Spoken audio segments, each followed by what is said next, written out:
días. Que la gracia y la paz del Señor esté siempre con todos ustedes. En el día de hoy vamos a continuar una vez más con nuestra escuela acerca del principio regulador de la adoración, teniendo en cuenta que estamos haciendo un pequeño panorama bíblico de teología de la adoración por todo el Nuevo Testamento. Estamos recorriendo esos eventos que vimos ahí, algunos textos que tienen que ver sumamente con la adoración. En clases pasadas hemos visto la adoración en el monte Edén, después vimos la adoración en el monte Sinaí, y en el día de hoy estaremos viendo la adoración en el tabernáculo, con la idea y con el fin de que vayamos extrayendo principios que nos van a ayudar a aplicarlos en nuestra adoración en el día de hoy como iglesia, como congregación. Y vale la pena recordar que la idea de esta escuela no es simplemente llenarnos de conocimiento para ir a debatir con aquellos hermanos que no tienen una adoración como la nuestra. Así que lejos esté de nosotros esa idea. La idea con todo esto es que tengamos un mayor entendimiento, ¿cierto?, de cómo adorar al Señor, extraer estos principios, aplicarlos en nuestra iglesia, y también para así cuando lleguemos al principio regulador de la adoración tengamos una mayor idea en cuanto a esto. La idea es que nuestros servicios de adoración con estas escuelas mejoren cada día más, que seamos mejores adoradores. Así que en cuanto a la escuela de hoy, vamos a ver, vamos a ver la adoración en el tabernáculo. Vamos a ver 3 puntos sencillos.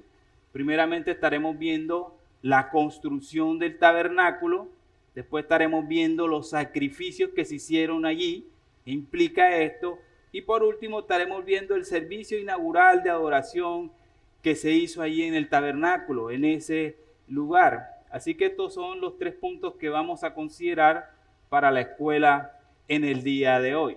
Así que primeramente vamos a empezar entonces con la construcción del tabernáculo. Vamos a grosso modo hacer un pequeño panorama de esta construcción del tabernáculo. Vamos a ver una imagen cómo era que estaba construido y todo esto. Así que los israelitas construyeron el tabernáculo mientras estaban acampando al pie del monte Sinaí. Y recordemos que ese tabernáculo fue destinado prácticamente para hacer una réplica de lo que vimos en el monte santo, el monte Sinaí. ¿Sí se acuerdan? Que vimos una cima. ¿Quién estaba en esa cima? Moisés. Recuerden que Moisés estaba ahí en esa cima. En la parte a los lados del monte estaban los 70 sacerdotes. ¿Y dónde estaba el pueblo? Al pie del monte. Entonces, esta misma estructura que vemos en el tabernáculo, la cual tiene patio, lugar santo y lugar santísimo, viene de esa misma estructura que vimos ahí en el monte Sinaí. Si recuerdan, como se los expliqué la clase pasada. Entonces la adoración de Israel en el tabernáculo fue prácticamente una extensión de lo que pasó ahí en el monte Sinaí. Y estas 3 áreas vienen siendo una réplica, como la vemos aquí en la imagen. Ahí lo pueden ver, estas 3 áreas. Ahí vemos el patio donde se hacían donde se sacrificaban los animales, se degollaban. Vemos las mesas que están allí, vemos el lugar santo en esta parte, y vemos ahí donde está el 1 y el 2, que es el lugar santísimo. Dicen que aproximadamente el lugar, en comparación, tenía prácticamente las medidas de un tamaño de una cancha de fútbol. O sea, era un lugar bastante extenso, grandecito. Y este templo era prácticamente ambulante y fue construido en el desierto por los israelitas en el año 1450 a.C., después de su liberación en Egipto. Y este tabernáculo fue prácticamente como el primer templo dedicado al Señor de cierta manera. Y ahí podemos detallar muchos de los aspectos que vemos. Vemos el altar de incienso, vemos la fuente de bronce y todo esto que vemos aquí en el patio. De hecho, en la siguiente diapositiva vamos a ver más que todo, más específicamente, el mobiliario del tabernáculo. Estas eran como que las partes principales del tabernáculo. Aquí tenemos aquí arribita el altar del holocausto, que era hecho de madera de acacia, sumamente liviano para poder transportar. También tenemos la fuente de bronce, que vemos ahí que era de bronce macizo, la fuente donde se lavaban. También tenemos el altar de incienso, que estaba colocado delante del velo del tabernáculo. De que este altar tenía que estar con incienso todos los días y todo el día. Tenemos la mesa de la proposición. ¿Se acuerdan de los panes que comió David? Bueno, esto es más o menos una idea. Tenemos el candelabro de oro, que hay como dos aspectos en cuanto a esto. Está el menorá, el Hanukkah también. Uno es de 9, el otro es de 7 brazos, pero el que más resalta siempre es el de 7 brazos. Este calendario es lo que simbolizaba el árbol de la vida. Y tenemos la parte principal acá abajo, que es el arca del testimonio o el arca del pacto, que era sumamente importante para este tabernáculo. ¿Por qué? A ver, ¿quién me dice por qué era sumamente importante? Porque allí descendía la presencia del Señor. Para los judíos, el arca simbolizaba la presencia del Señor. Por eso era sumamente importante.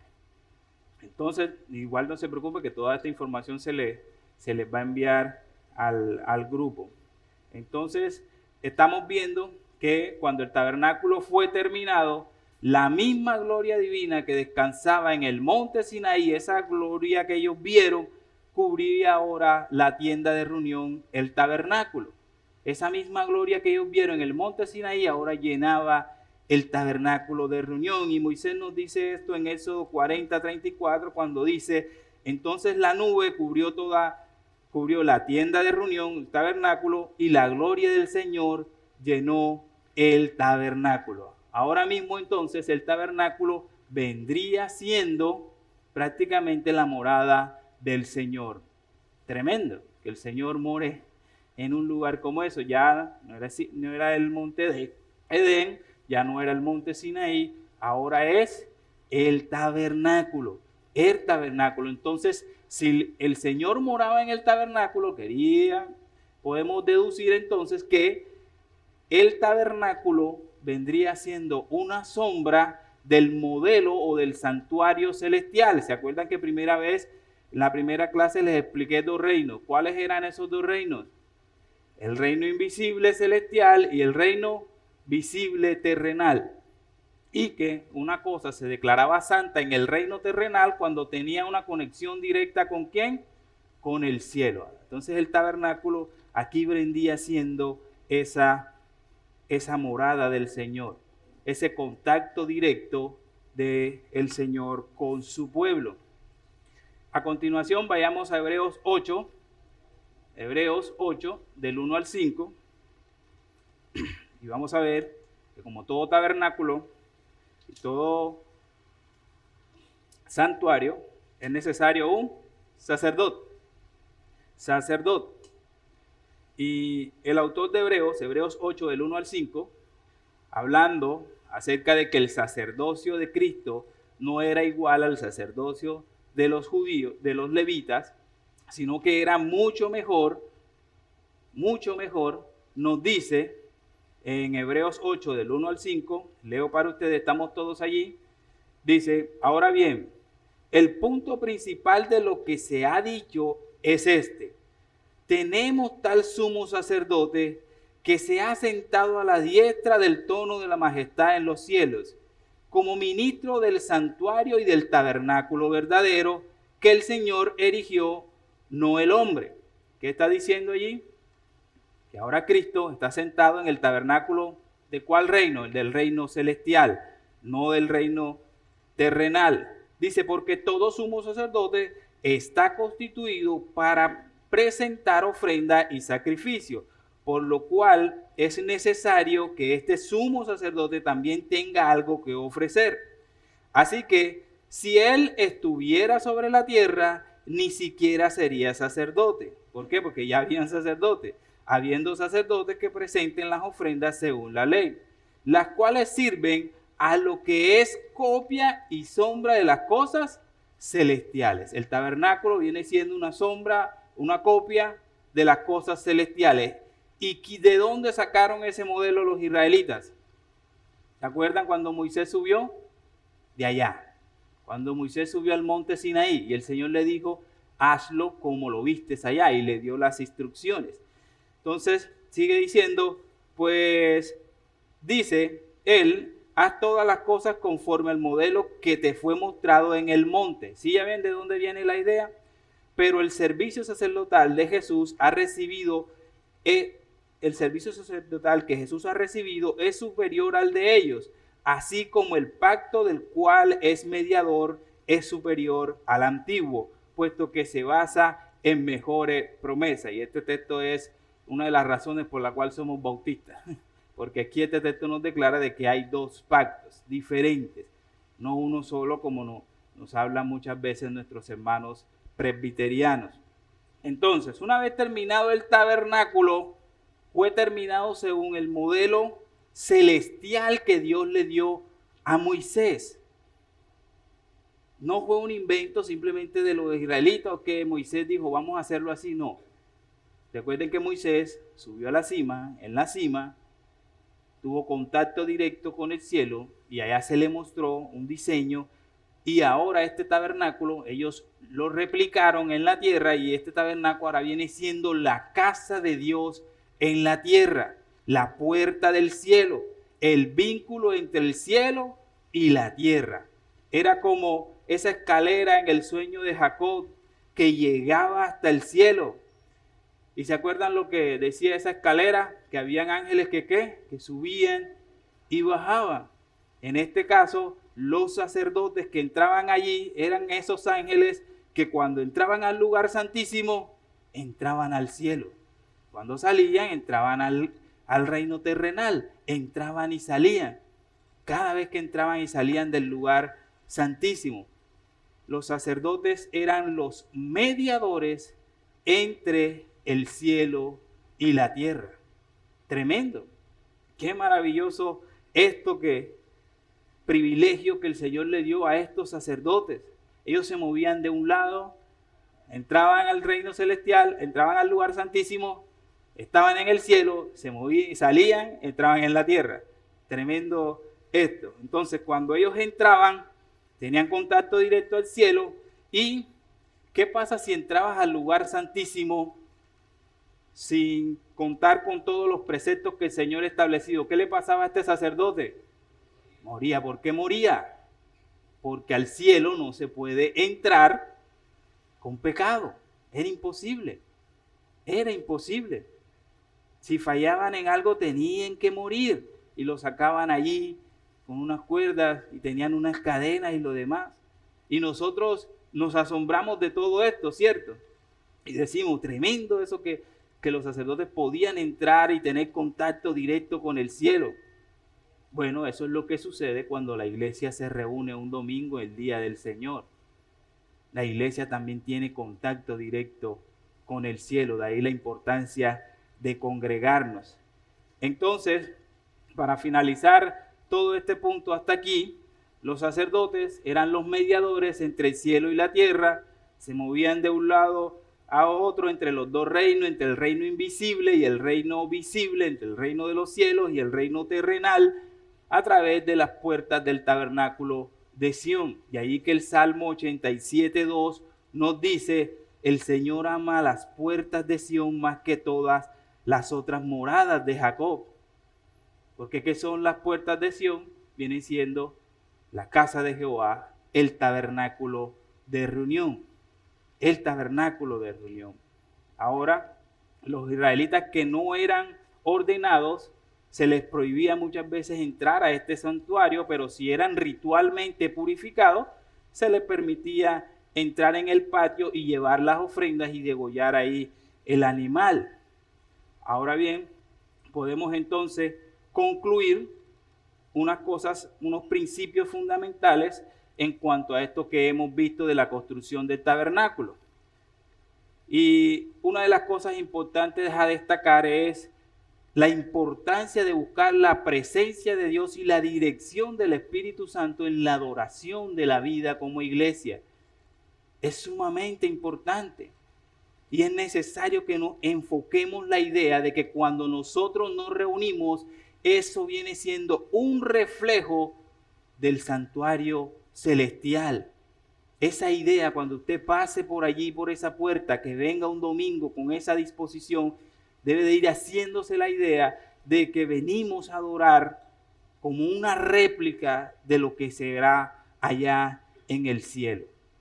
Y lo último también es que podemos subrayar un principio importante, el papel de los líderes y miembros como servidores, inspirándonos a seguir ese ejemplo de los sacerdotes en el tabernáculo, a través de cómo, del servicio a la comunidad, del servicio a la iglesia.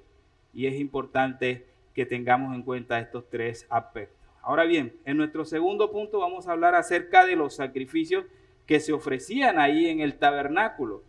Permítanme un momento. ¿Sí están saliendo las diapositivas bien? ¿Sí? Vamos a hablar un poquito acerca de estos sacrificios que se ofrecían en el tabernáculo. Habían diferentes tipos de sacrificios que el Señor les había ordenado en este sistema de adoración. Y los primeros 7 capítulos de Levítico nos dan una instrucción en cuanto a esto. Eran básicamente 5 ofrendas, 5 sacrificios. Las 3 primeras ofrendas son el holocausto, la ofrenda del cereal, la ofrenda de paz, y generalmente estas 3 ofrendas se ofrecían al mismo tiempo, estaban superpuestas, primero una, la otra y después la otra, formaban una unidad, un conjunto, las 3 ofrendas al tiempo. Las 2 siguientes son la ofrenda por el pecado y la ofrenda por la culpa. Estas ofrendas eran presentadas cuando una persona pecaba o tenía la necesidad de purificación por haber pecado o por haber profanado algo santo. Entonces, todas estas diversas ofrendas, por lo general, nunca se hacían independientes, siempre se hacían de una forma superpuesta, en paquetes, 1, 2, 3, y acá tenía 1, 2, 3, así sucesivamente. Pero, de todas estas ofrendas, la más importante para nosotros, esta clase de adoración que estamos dando, era el holocausto. El holocausto. Esa era la más importante y fue llamado holocausto porque el animal entero era totalmente quemado sobre el altar. Sin embargo, la palabra en el griego tiene un sentido en el hebreo tiene un sentido muy diferente que al griego. En el griego la palabra es holocaustomá, que ahí sí significa quemar por completo. Pero la palabra en el hebreo da el sentido de levantarse, de ascender. ¿Ven la gran diferencia? De allí que entonces podemos traducirlo mucho mejor como una ofrenda elevada al Señor. Y esa es la llamada ofrenda elevada. ¿Por qué? Porque cuando el fuego se consumía sobre el altar, ¿qué hacía el fuego? Subía en forma de humo ¿hacia dónde? Hacia el cielo. Entonces esta era la ofrenda que Dios designó para los sacrificios diarios en la mañana. De ahí que se llama ofrenda elevada, porque cuando se consumía el fuego, el humo subía al cielo. Ahora bien, ¿cómo se debían de ofrecer estos sacrificios? Primeramente, bueno, imaginémonos que si usted era un judío y pecó, ¿cómo este judío tenía comunión con el Señor? Una vez pecaba, el Señor te invitaba a adorar y te invitaba a las puertas del cielo. Y la pregunta del millón es entonces, ¿cómo entrabas al cielo? Por así decir simbólicamente, ¿cómo entrabas delante de un Dios santo? Y la respuesta fácil y sencilla es a través de un animal o por medio de un sacrificio de un animal. Entonces, ¿cómo se ofrecía esto? La persona que la ofrecía debía de escoger la ofrenda, la mejor ofrenda de su rebaño, lo mejor de su rebaño. No era cualquier cosa, no era lo que la persona se imaginaba, no era lo que la persona le parecía, era la mejor ofrenda. Y el animal no tenía que tener ningún defecto físico. Ninguno. Y esto señalaba debidamente la pureza y el sacrificio que vamos a ver más adelante que Cristo hizo por nosotros. Porque tenía que ser un sacrificio sin pecado. ¿Por qué? Porque iba a entrar ¿a dónde? Al cielo. Al cielo no se entra con pecado. Una vez apartada la ofrenda, él tenía que llevarla, el oferente tenía que llevarla al tabernáculo. El oferente era recibido por el sacerdote hacía todo un proceso de inspección, si verdad que el animal no tuviera ningún defecto, que estuviera bien, era como una especie de fiscal de animales en esa parte, y que cumpliera todos los requisitos establecidos por Dios. Si la ofrenda era aprobada, entonces el oferente debía de poner sus manos sobre la cabeza del animal y confesar sus pecados. Luego debía tomar un cuchillo, la persona, y degollar el animal. Ahora imagínense, estás tomando lo mejor de tu ofrenda, esa ovejita que tanto tienes un gusto por esa oveja, un afecto por esa oveja, lo mejor que tienes, y tú mismo tomas el cuchillo y tú mismo lo degollas. Imagínense, o sea, no era algo sumamente sencillo. Créanme que los pastores amaban sus ovejas, créanme. Los pastores amaban sus ovejas. Así que no era algo fácil, porque siempre había como un vínculo entre el animal y la persona, un vínculo afectivo. Bueno, después de tomar el cuchillo y degollar el animal, la sangre del animal se ponía dentro de unos tazones, luego venía el sacerdote, llevaría la sangre al altar y la regaba alrededor, la rociaba alrededor, al lado del altar para purificar, y luego se avivaba el fuego del altar y se le ponía una leña nueva. Y mientras tanto el oferente debía despellejar el animal y partirlo en piezas para luego traérselo al sacerdote. Seguidamente el sacerdote colocaba el animal en el fuego del altar, y todo lo que el sacerdote depositaba en ese altar sería completamente incinerado, reducido a ceniza. Y el humo que subía al cielo, dice el libro de Levítico, que era el aroma agradable al Señor. Ahí lo podemos ver en Levíticos 1:9. Dice: el que presenta el holocausto lavará las entrañas y las patas con agua, y el sacerdote lo quemará todo sobre el altar como el holocausto. Es una ofrenda encendida de aroma agradable para el Señor. Esa es la ofrenda elevada. Eso lo van a encontrar, esa última frase la van a encontrar muy repetida en el libro de Levítico. Ahora bien, a continuación, ¿qué significa todo esto? ¿Cuál es el significado teológico de todo esto y cuál es el simbolismo que hay detrás de todo esto, tanto para los judíos como para nosotros? Bueno, primeramente, al llevar la ofrenda al tabernáculo, el adorador estaba haciendo un viaje simbólico hacia la presencia de Dios. Y para llegar hacia ese viaje tenía que pasar por las puertas del cielo, por el tabernáculo. Y este era el simbolismo que estaba prefigurando el verdadero viaje que Cristo, nuestro Señor Jesucristo, haría en el cumplimiento de los tiempos. Este viaje se llevó a cabo en 2 etapas. ¿Sí recuerdan? Cristo, miren que este viaje se va a llevar en 2 etapas. Primero vemos la humillación de Cristo, ¿cierto? Sufrimiento y muerte, así lo mismo lo vemos allí con el animal, sufrimiento y muerte, y después vemos su exaltación, resurrección y ascensión. Entonces, para ascender al cielo y sentarse a la diestra del Padre, la majestad de las alturas, Cristo debía ser obediente hasta la muerte, y muerte de cruz. Para entrar en esa morada permanente de Dios, Él tuvo que pasar por esa espada flameante. ¿Se acuerdan? Que el Edén estaba cerrado y habían unos querubines ¿con qué? Con unas espadas. El que tenía que entrar al monte del Señor tenía que pasar por las espadas. Gracias al Señor que vino y hizo ese sacrificio por nosotros, sufrió la pena de muerte por nuestros pecados y ahora nos llevó al cielo como sus sustitutos, Así que la ofrenda elevada prefiguraba o tipificaba el sufrimiento y ascenso de la gloria de Cristo en su resurrección. Y lo segundo que podemos ver también es que cuando el adorador presentaba su ofrenda en el patio del tabernáculo, significaba o simbolizaba que ascendía en el ámbito de la gloria a través de esa ofrenda elevada.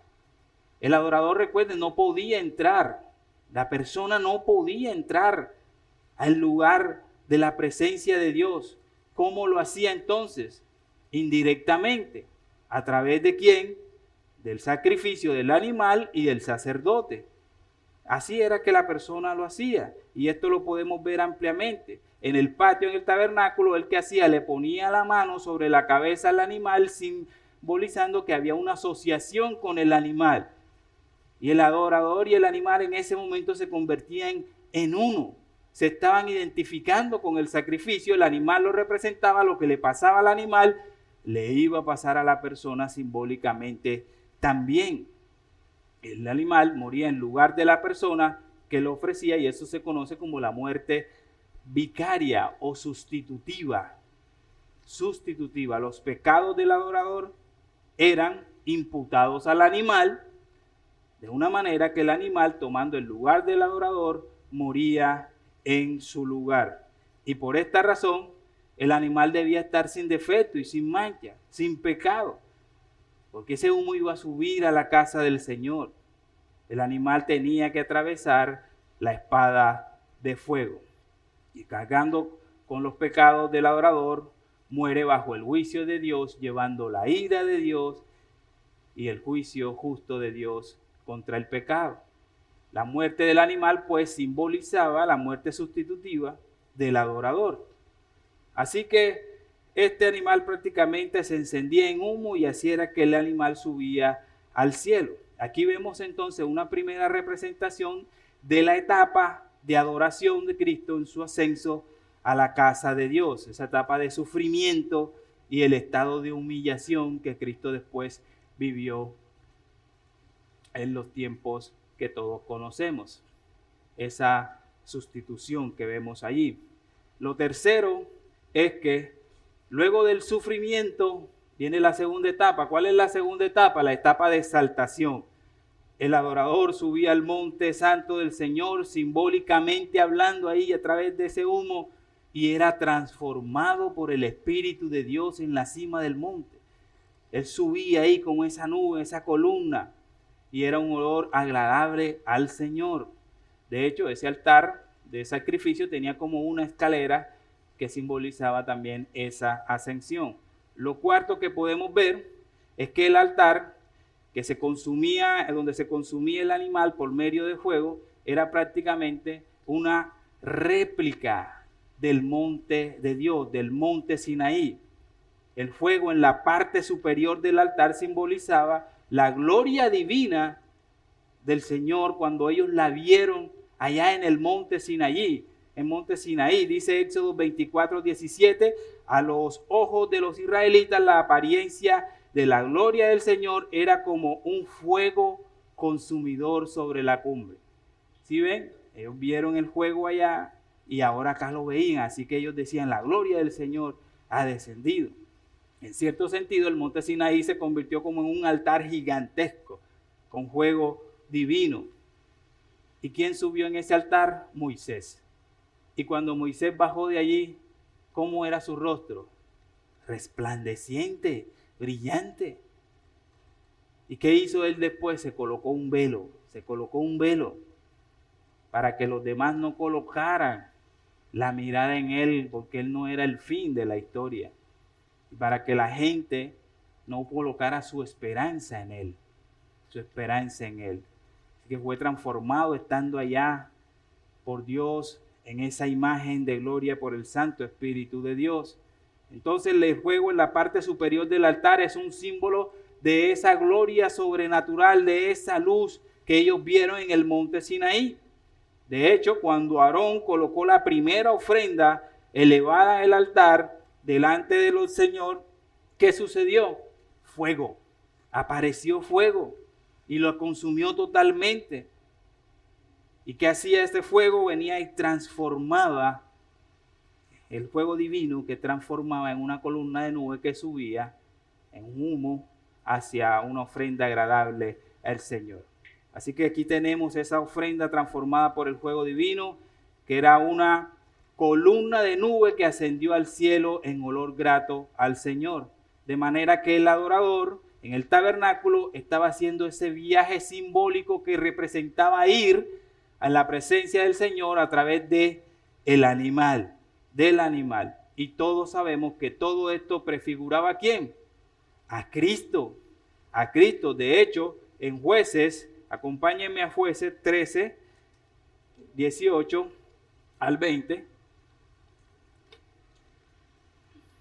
Esto no es solamente una idea que traemos del Nuevo Testamento. En el Antiguo Testamento también tenemos una representación clara, explícita de esto, de que todo esto apuntaba a Cristo. Miren el caso de Manoah, ¿sí lo recuerdan? Jueces 13 del 18 al 20 dice: el ángel del Señor le respondió: ¿por qué preguntas mi nombre, viendo que es maravilloso e incomprensible?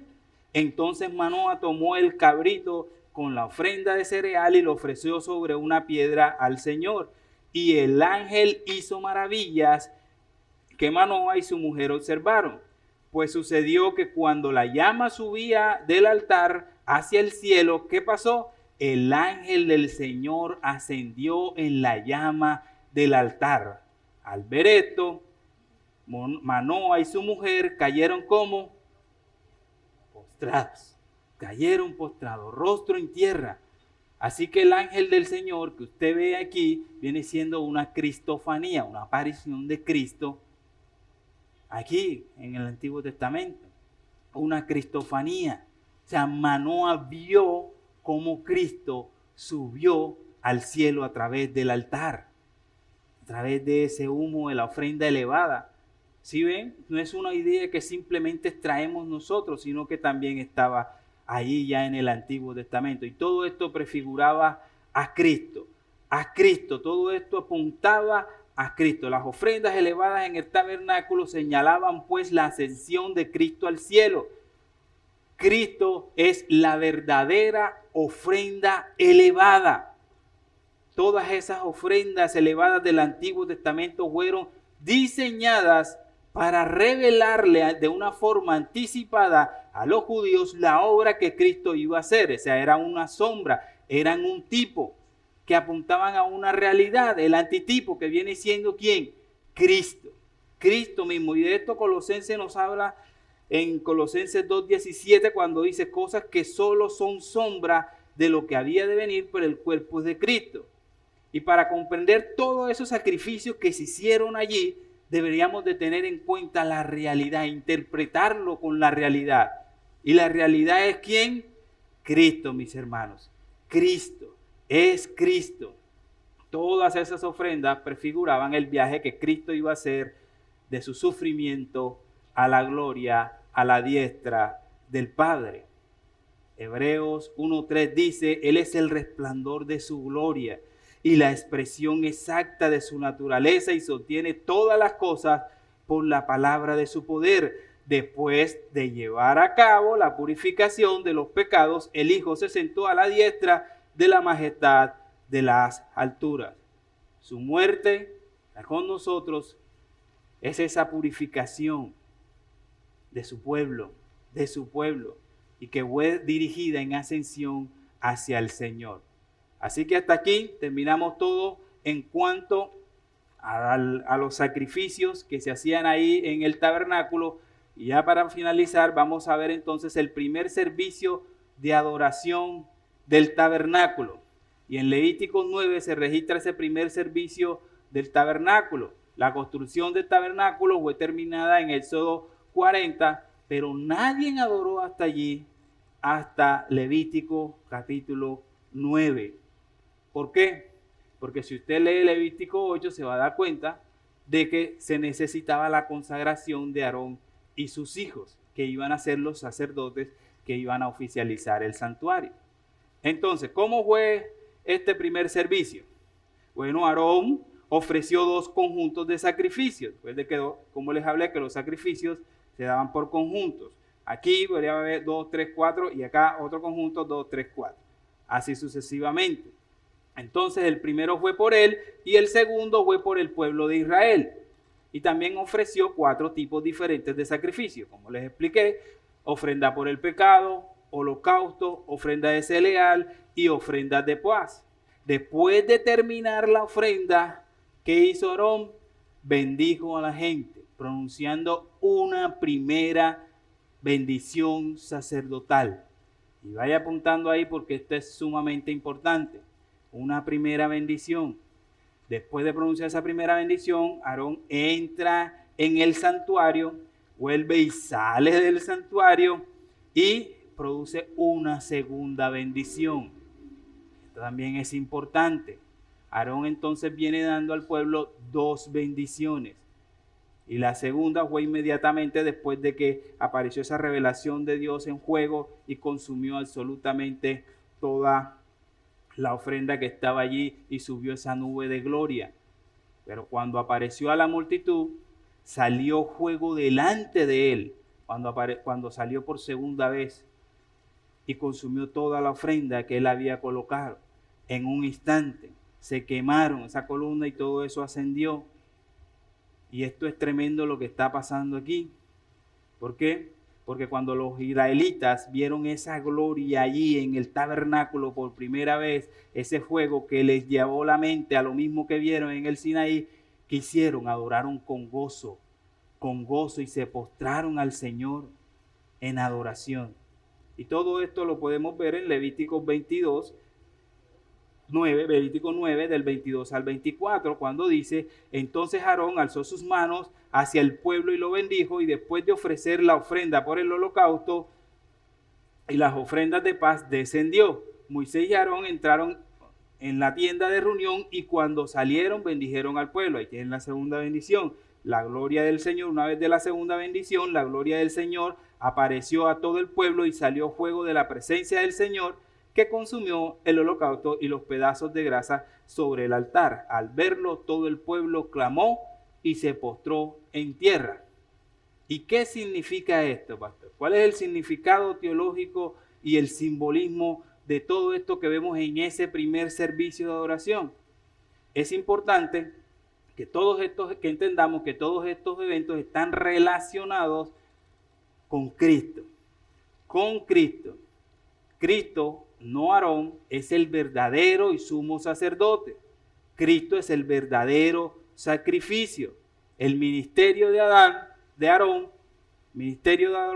no logró la redención, pero sí presentó simbólicamente lo que se iba a lograr a través de Jesucristo, porque Jesucristo es el verdadero sacerdote. Ahora bien, podemos ver la relación de todo esto que acabamos de leer, Levítico 9, con Cristo a continuación. La correlación más evidente, los sacrificios. Todos sabemos que todos esos sacrificios apuntaban, prefiguraban ¿a quién? A Cristo, a Jesucristo. Ahí estamos claros, ¿cierto? Hebreos 9:26 nos dice de otra manera: a Cristo le hubiera sido necesario sufrir muchas veces desde la fundación del mundo, pero ahora una sola vez en la consumación de los siglos se ha manifestado para destruir el pecado por el sacrificio de sí mismo. Esta es la más que todos no sabemos. Los sacrificios decían a Cristo, pero hay unas mejores, hay unas sumamente interesantes, y una de ellas es la primera bendición, la que vemos en Levíticos 9:22. Dice: entonces Aarón alzó su mano hacia el pueblo y lo bendijo, y después de ofrecer la ofrenda por el pecado, el holocausto y las ofrendas de paz, descendió. Esta primera bendición que vemos aquí de Aarón para el pueblo corresponde a la primera bendición que Cristo hizo por sus discípulos en Lucas 20 del 50 al 51. Dice: entonces Jesús lo condujo fuera de la ciudad hasta cerca de Betania y alzó sus manos y los bendijo. Y aconteció que mientras los bendecía se separó de ellos y fue llevado al cielo arriba. Y aquí hay una correlación interesante. Veamos más o menos un paralelo entre Cristo y Aarón. Jesús en Lucas 24 había terminado de ofrecer el sacrificio por nuestros pecados, pero no había ascendido al cielo. O sea, asimismo Aarón había terminado de ofrecer los sacrificios, pero aún no había entrado al santuario. Entre el hacer los sacrificios en el altar y entrar al santuario, Aarón pronuncia una bendición. Así también Cristo, entre hacer el sacrificio en la cruz y entrar al santuario celestial, Cristo pronuncia una bendición. Y hay más. Tan pronto como Aarón pronuncia su primera bendición, entró en la tienda. ¿Y qué vimos en Lucas 24:51? Que Cristo igual, cuando los bendijo, subió, ascendió al santuario celestial. Dice, y aconteció que mientras los bendecía, se separó de ellos y fue llevado arriba. Seguimos. Después de que Aarón entró en el santuario, volvió a salir y reapareció Aarón. Todo esto simboliza o ha relacionado con Cristo esta segunda salida de Aarón con la segunda venida de nuestro Señor Jesucristo. En esa reaparición, Cristo va a venir en esa segunda venida, va a salir de ese santuario celestial y va a llegar por segunda vez a la tierra, y esta vez no va a tener ninguna relación con el pecado. A eso simbolizaba esa segunda salida de Aarón. Él está ahora mismo allá, en ese santuario celestial. No ha salido como Aarón salió. Cristo está allá arriba. No lo podemos ver por la corteza celeste que está allí.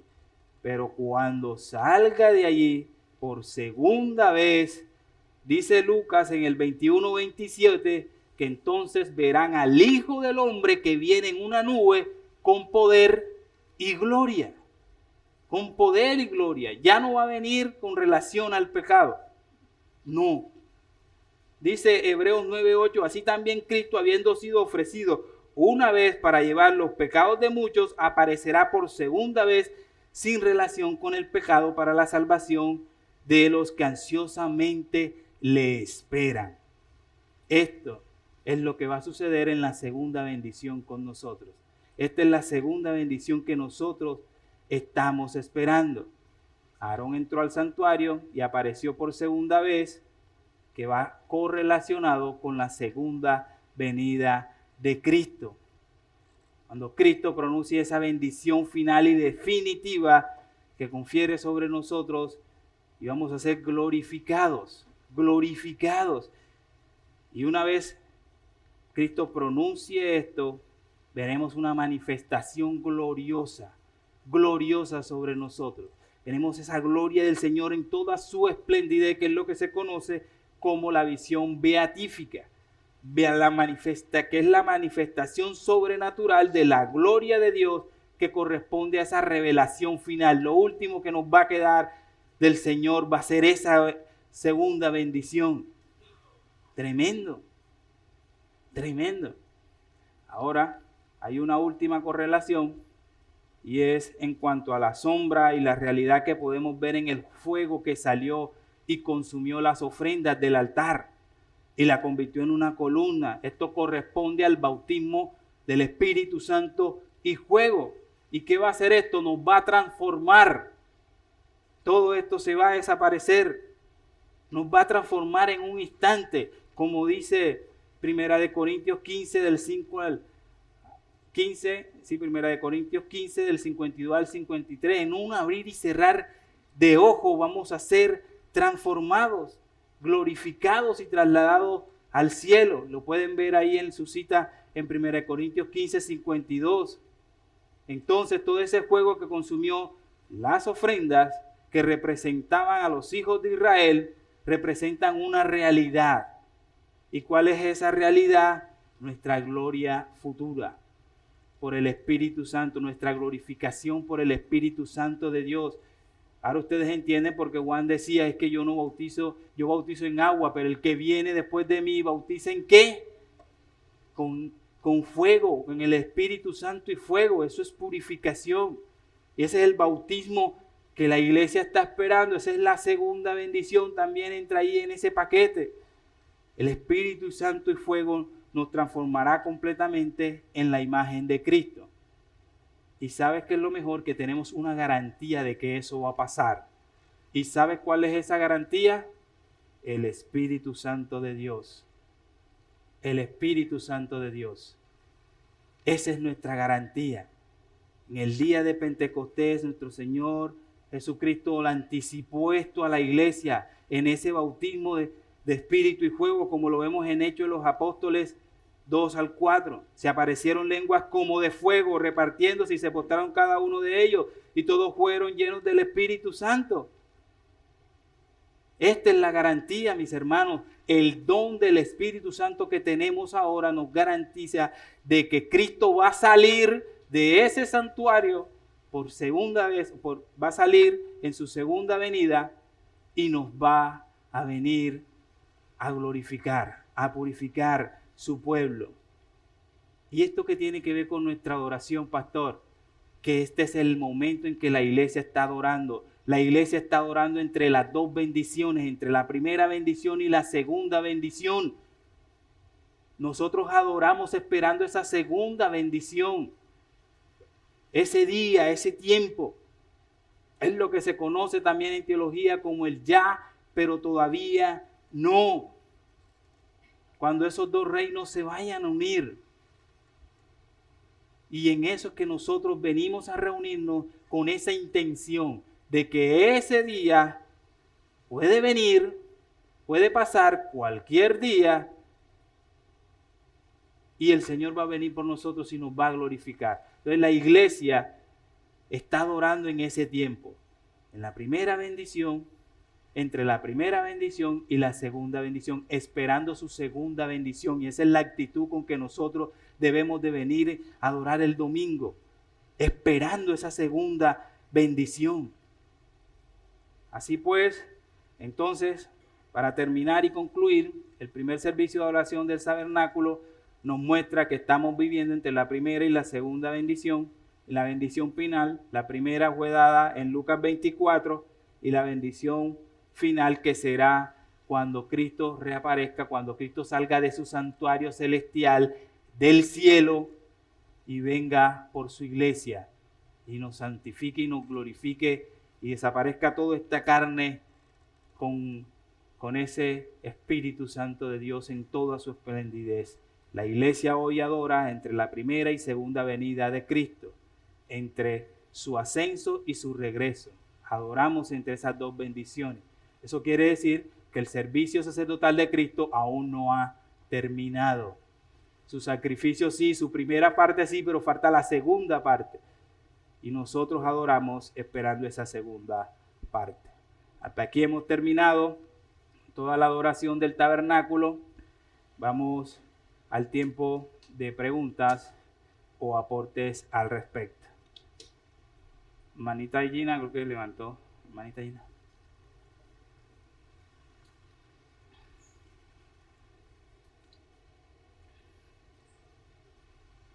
Se escucha. Tengo dos preguntas. Listo, ahora sí. La primera es, estamos viendo Levíticos capítulo 9, leímos del 20 al 22, creo. Y mi pregunta es, sí. Dice que, y las grosuras del buey, del carnero, la cola, la grosura que cubre los intestinos, los riñones y el hígado, y las pusieron sobre los pechos y las quemó sobre el altar. Bien, pero los pechos con la espaldilla derecha los meció Aarón como ofrenda mecida delante de Jehová, como Jehová lo había mandado a Moisés. Cuando pasó esto, dice que y salió fuego delante de Jehová y consumió el holocausto con las grosuras sobre el altar. Yo tengo ahí unas preguntas porque no entiendo cuando lo leo. Cuando pone la primera parte, el altar ya tiene leña Ujú, y se consume. ujú. Cuando pone la segunda parte, porque la primera parte es una ofrenda elevada, que quiere decir quemada, que nos lo dijo ahora en Claro, y griego. tenía que ser primero esa, para que pueda venir la segunda. Exacto. Y la segunda es una ofrenda mecida. No sé qué significa. Y mi pregunta es, Ujú. ¿en qué lugar se pone? ¿También sobre el altar, sobre el mismo fuego? ¿O es otro fuego? Porque dice que descendió el fuego. No me escucha. Sí, sí.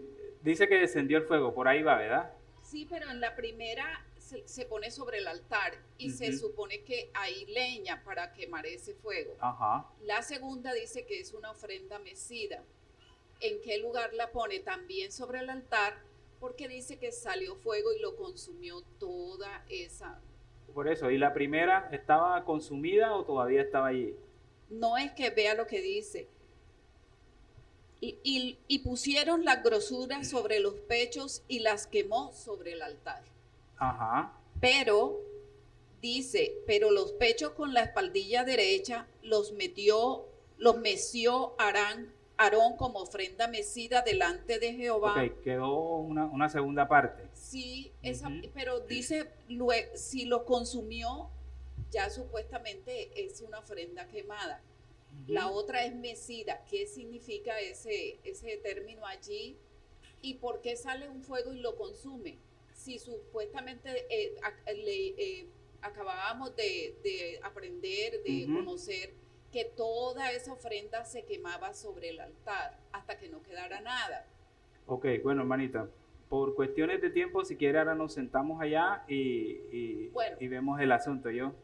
bueno, Porque es un tema más sujeto a interpretación que bueno, al contexto de la adoración que estamos enfocando. bueno. Entonces nos sentamos ahora ya. Bueno, y la otra pregunta es sobre eso. Yo he leído, pero no recuerdo ahora, Ujú. de que hay una parte donde los sacerdotes comen de esos sacrificios. Sí, esas son las ofrendas de paz que son quemadas, como lo expliqué la vez pasada, son quemadas no completamente. Las ofrendas quemadas son comidas parcialmente, porque el resto que queda hay que comérselo, simbolizando esa paz, esa comunión con la persona, que es lo que simbolizamos muchas veces aquí también con la Santa Cena. Bueno, pastor, gracias. Listo, mi hermanita, tranquila, no se preocupe. ¿Alguien más? Bueno, entonces hemos finalizado por hoy. Los espero en la próxima escuela. Vamos a ver ya la adoración en espíritu y en verdad, para así ya entrar en diciembre al principio regulador de la adoración por fin. Bueno, Dios les bendiga.